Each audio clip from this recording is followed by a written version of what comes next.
सौमित्रांचे सोमनाथ ओम नमः शिवाय प्रिय मित्र તમારા દેશ શુભ રહે મંગલમય શુભકામના હું મિલીમરથી જોગીભાઈ વ્યાસ આપ સૌનું આપણે જોગેશમાં પુનઃ હાર્દિક સ્વાગત કરું છું મિત્રો આજે જોઈશું આજનું શુભ પંચાંગ આજે તારીખ છે 4/9/2026 શુક્રવાર શ્રાવણ વદ આઠમ તિથિ છે આજે ભગવાન કૃષ્ણનો જન્મદિવસ છે ओम नमो भगवते वासुदेवाय नमः श्री कृष्ण शरणं नमः श्री कृष्ण शरणं नमः नंद घेरा नंद भयो जय कन्हैया लाल की हाथी घोड़ा पाल की जय कन्हैया આજે આઠમનો ઉપવાસ વગેરે બધું આજે જ કરવાનું રહેશે આજના દિવસે ભગવાન કૃષ્ણની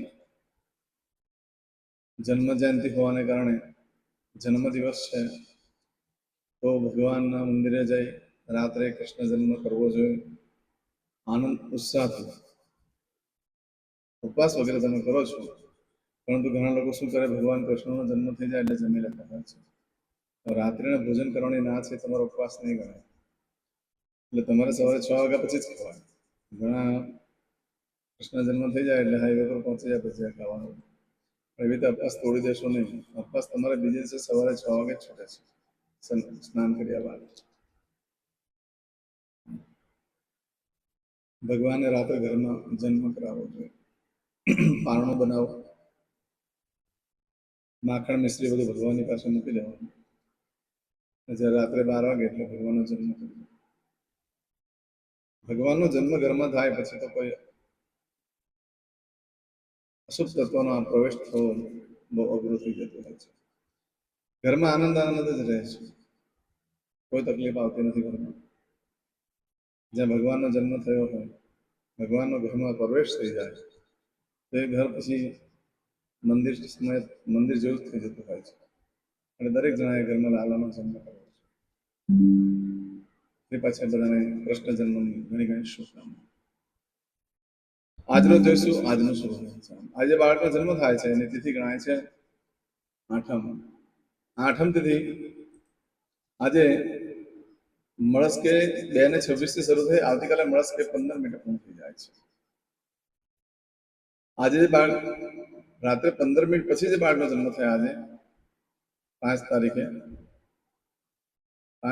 રાત્રે 15 મિનિટ પછી જે બાળકનો જન્મ થાય એની નોમ તિથિ ગણાશે આ નોમ તિથિ 5 તારીખે રાત્રે 9:55 મિનિટે પૂર્ણ થઈ જશે આજે બાળકનો જન્મ થાય છે નક્ષત્ર ગણાય છે રોહિણી આ રોહિણી નક્ષત્ર આજે મળસ્કે 30 મિનિટથી શરૂ થઈ રાત્રે 23:05 મિનિટે પૂર્ણ થઈ જાય છે રાત્રે 11:05 મિનિટે પૂર્ણ થઈ જાય છે ત્યાર પછી બાળકનો જન્મ થાય મૃગશીર્ષ નક્ષત્ર આ મૃગશીર્ષ નક્ષત્ર 5 તારીખે રાત્રે 9:32 મિનિટે પૂર્ણ થઈ જશે આજે જે બાળકનો જન્મ થાય છે એનો યોગ ગણાય છે હર્ષણ યોગ આજે બપોરે 3:45 મિનિટે પૂર્ણ થઈ જાય અને ત્યાર પછી બાળકનો જન્મ થાય વ્રજ યોગ ગણાશે આ વ્રજ યોગ રાત્રે 12:48 મિનિટે 5 તારીખે પૂરો થઈ જશે આજે જે બાળકનો જન્મ થાય છે એનું કરણ ગણાય છે બાલવ કરણ આજે બપોરે 1:22 મિનિટે પૂર્ણ થઈ જાય છે અને ત્યાર પછી બાળકનો જન્મ થાય એનું કૌલવ કરણ ગણાશે આજે જે બાળકનો જન્મ થાય છે એની રાશિ ગણાય છે વૃષભ રાશિની દક્ષા છે વૃષભ રાશિનો સ્વામી શુક્ર છે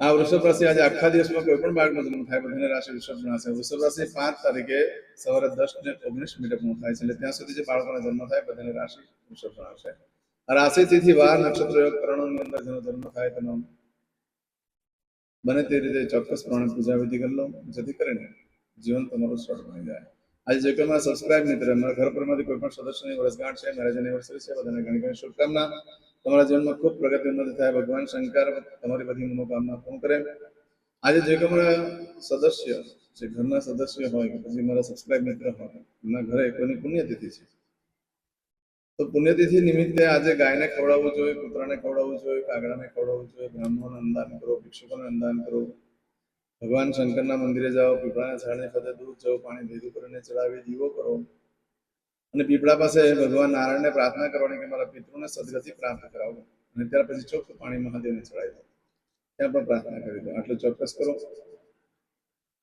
આજે જે કોઈ સબસ્ક્રાઇબ મિત્રમાં ઘર પરમાંથી કોઈ પણ સદસ્ય કોઈ જગ્યા પર આજે ઇન્ટરવ્યુ આપવા જઈ રહ્યા છે કોઈ નોકરી ધંધો ચાલુ કરવા જઈ રહ્યા છે કોઈ આજે મોટી ખરીદી કરવા જઈ રહ્યા છે આજે કોઈ ધર્મક્ષેત્રની યાત્રા માટે જઈ રહ્યું છે આજે કોઈ વિદેશની યાત્રા માટે જઈ રહ્યું છે આજે કોઈને ઓપરેશન હોય કોઈને ડિલિવરી હોય કોઈની સગાઈ હોય કોઈની છઠ્ઠીની પૂજા હોય હવે કોઈ પણ કાર્ય તમે કરવા જઈ રહ્યા તો કાર્યમાં તમને દિવ્ય સફળતા પ્રાપ્ત થાય એ હું ભગવાનને પ્રાર્થના કરું છું. આજે સવારમાં ઉઠી સૌથી પહેલા તમારું કાર્ય પતાવ્યા પછી ઘરેથી જ્યારે નીકળો છો કોઈ કામ કરવા માટે તો આપણે જોગેશ ચેનલ પર જાઓ, પ્લેલિસ્ટમાં જોઈ લો આજનો શુક્રવારનો આજે શું કરવાનું હોય છે એ શુકન કરીને પછી નીકળો તો સફળતા સારી મળશે. આમ તો આજે ઘરેથી નીકળો છો તો માને, બહેનને, માસીને વંદન કરીને નીકળો. આજે નાના નાના ભૂલકાઓ અને ખાટી મીઠી વસ્તુ ખવડાવે છે, એનાથી લક્ષ્મીદેવી ખૂબ પ્રસન્ન થાય છે. એમે આજે આઠમ છે, આજે પત્નીને બહાર ફરવા લઈ જવું જોઈએ, સારું સારું ભાવતું ભોજન કરાવવું જોઈએ, અને આઠમનો ઉપવાસ હોય તો આઈસ્ક્રીમ વગેરે ખવડાવો. પત્નીને પ્રસન્ન કરો, લક્ષ્મીદેવી પ્રસન્ન થઈ જશે. લગ્ન ન થયા તો મોટી બહેન છે, નાની બહેન છે, તમારા મિત્રને લઈ જાઓ તો પણ ચાલશે. આજે એકંદરે બપોરે 3:45 સુધીનો સમય શું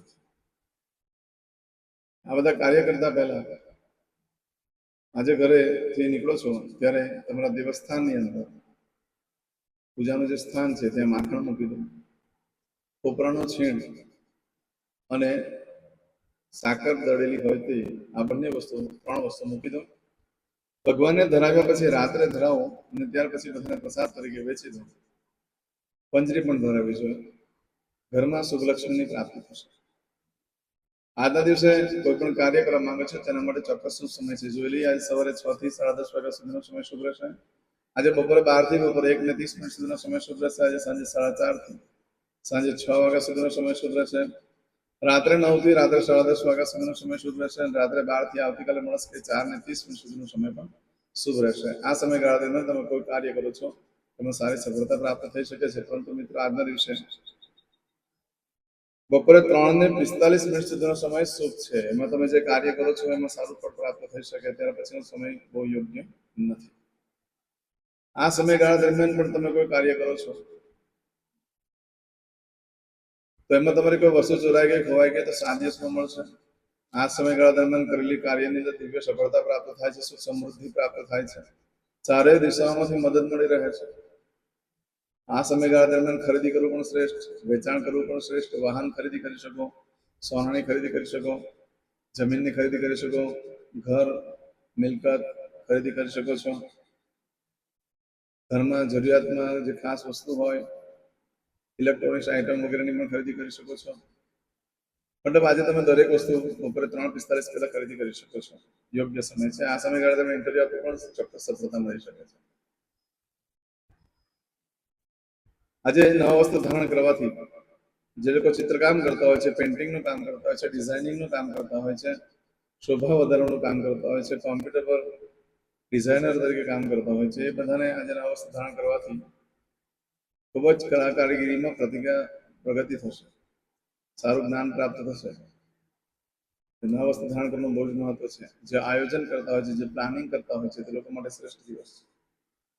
આજે એમને નવા વસ્ત્ર દરેક જણ ધારણ કર્યું, આવક વધે છે, રોજગારમાં પ્રગતિ થાય છે.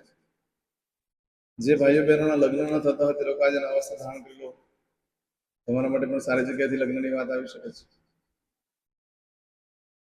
આ સમયગાળા દરમિયાન દસ્તાવેજ વગેરે કરવું પણ યોગ્ય ગણાશે. આ સમયગાળા દરમિયાન સીઝર કરશો તો પણ ચાલશે. 3:45 પહેલા ત્યાં સુધીનો સમય શુભ છે. આજે કરશો આજનો સંકલ્પ. ચમચીમાં પાણી લઈ લો. અદ્યતનમાસનમ માસોત્તમ બ્રહ્મ પવિત્ર શ્રાવણ માસે શુક્લ કૃષ્ણ પક્ષ અષ્ટમીયાયામ ભૃગુવાસનવિત્તાયામ. આજે તો દરેક જણાએ સંકલ્પ પતે એટલે તરત જ જય શ્રી કૃષ્ણ લખજો અથવા ઓમ નમો ભગવતે વાસુદેવાય નમઃ લખજો. રાધે કૃષ્ણ લખી શકો છો. તમે જે ભગવાનની ઉપાસના આરાધના કરતા હોય એનું નામ લખીને મોકલાવજો. હું તમને ભગવાનને પ્રાર્થના કરીશ તમારા માટે કે તમારા કાર્યમાં જલ્દીથી જલ્દી સફળતા પ્રાપ્ત થાય અને લાઈક મોકલી આપીશ. હવે દરેક જણા પોતાનું સાચું નામ બોલી દો. તમારું ગોત્ર ખબર હોય તો ગોત્ર બોલી દેવાનું. પછી બોલવાનું છે અહમ, મમ, આત્મન, શ્રુતિ, સ્મૃતિ, પુરાણોક્ત, પુણ્ય, ફલ, પ્રાપ્તિ, અર્થમ, અપ્રાપ્ત, લક્ષ્મી, પ્રાપ્તિ, અર્થમ, પ્રાપ્ત, લક્ષ્મી, ચિરકાલ, સૌ, રક્ષણાત્મક, લોકેવા, સભાયામ, રાજદ્વારે, व्यापारे विद्या अभ्यासे देशे विदेशे सर्वत्र यश कीर्ति विजय लाभादि प्राप्ति अर्थम मम अखिल कुटुंबस्य आयु आरोग्य ऐश्वर्यादि प्राप्ति अर्थम मम जन्म समये तथा च विप्र वृंदानां जन्म समये जन्म कुंडली मध्ये स्थित ग्रहः गोचर ग्रहः महादशा अंतर्दशा प्रत्यंतर्दशा तथा च योग युति दृष्टि मध्ये शुभफल प्राप्ति अर्थम भय रोग शत्रु बाधा दोष मारण तारण मंत्र तंत्र अरिष्ट दोष पीड़ा निवृत्ति अर्थम भूत प्रेत पिशाचादि द्वारा रचित अरिष्ट दोष निवृत्ति अर्थम मम सकल मनवांछित फल और તમારા મનમાં જે કઈ ઈચ્છા હોય તે બોલી જવાનું.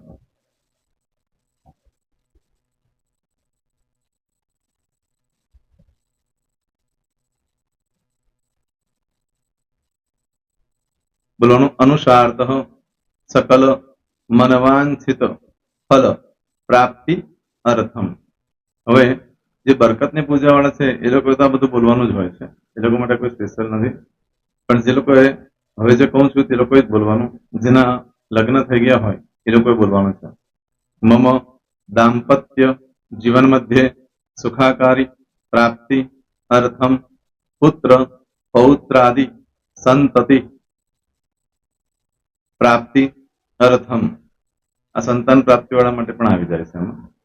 દીર્ઘ આયુ आरोग्य ऐश्वर्यादि प्राप्ति अर्थम तथा च.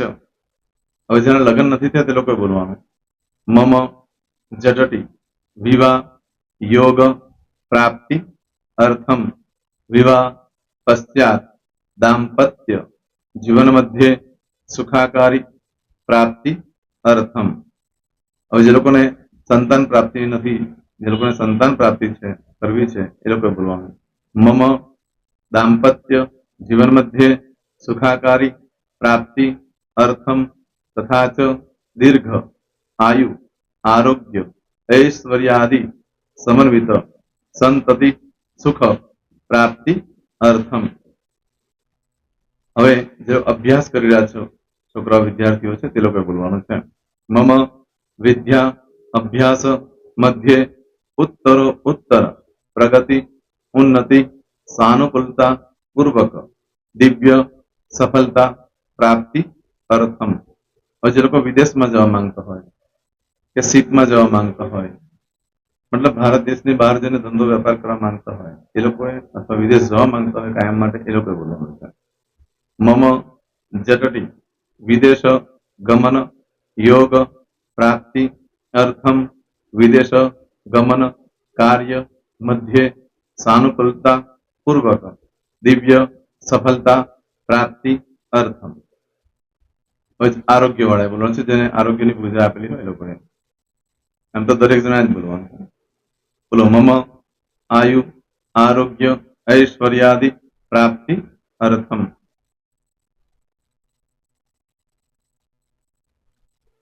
હવે દરેક જણા બોલવાનું. सकल मनवांछित फल प्राप्ति अर्थम अद्य दिने प्रधान देवतानां नित्य दिन अनुसारतः पूजन अर्चन कर्मणि अहम करिष्ये. પાણીવાળી થાળીમાં પાણી મૂકી દેવાનું છે. હવે તમારી બધી પૂજા જે મેં આપેલી છે એ પૂજા થઈ જાય, અથવા તો તમે રોજ પૂજા કરતા છો મારી પાસેથી નથી લઈ ગયા, એ પૂજા થઈ જાય પછી ફરી પાછી ચમચીમાં પાણી લેવાનું. અહીંયા વિડીયોને સ્ટોપ કરી દેવાનું. પૂજા પતે એટલે પાછું આગળનું કરવાનું છે. અહીંયા વિડીયો સ્ટોપ કરી દેવાનું. અને પૂજાપત એટલે બોલવાનું છે. વિષ્ણવે વિષ્ણવે વિષ્ણવે નમો નમઃ. વિષ્ણુ સ્મરણા સર્વમ પરિપૂર્ણ અસ્તુ. એતાની ગંધ પુષ્પ ધૂપ દીપ નૈવેદ્ય તાંબૂલ દક્ષિણા પ્રદક્ષિણા સહિત પ્રણુ મમ સકલ મનવાંછિત ફલ પ્રાપ્તિ અર્થમ પૂજન અર્ચન પ્રિયતાન નમમ. પાણી મૂકી દેવાનું, પાછું પાણી લેવાનું. પૂજન અર્ચન બ્રહ્માર્પણમસ્તુ. નીચે જમીન પર પાણી મૂકો, એમાં આંગળી ઘસી કપાળમાં તિલક કરી દો. કપાળમાં જમીન પર પાણી મૂક્યું છે એમાં. ત્યાર પછી ભગવાનને કહેવાનું કે હે પ્રભુ, આજે પૂજા કરતા કોઈ પણ પ્રકારની ભૂલચૂક થઈ ગઈ હોય તો અમને ક્ષમા કરજો. અમે તમારા બાળક છીએ. પ્રભુ, તમારો ખૂબ આભાર માનું છું. આજે મારી પાસે તમારી પૂજા કરાવી, મારી મનોકામના પૂર્ણ કરી. પ્રાર્થના કરી દો. જગ્યા પરથી ઉભા થઈ શ્રીનારાયણ ભગવાનને પાણી ચડાવી દો અને નિત્ય કર્મ જે કરતા હોય તે કરો. જય સ્વામિનારાયણ. તમારો દિવસ શુભ રહે. તમે અને તમારો પરિવાર સુખી રહે, સંપન્ન રહે, સુરક્ષિત રહે એ ભગવાન સોમનાથ દાદાને પ્રાર્થના. તો મિત્રો, તમે મારા વિડીયોને લાઈક ના આપી હોય તો સૌથી પહેલા લાઈક આપી દો.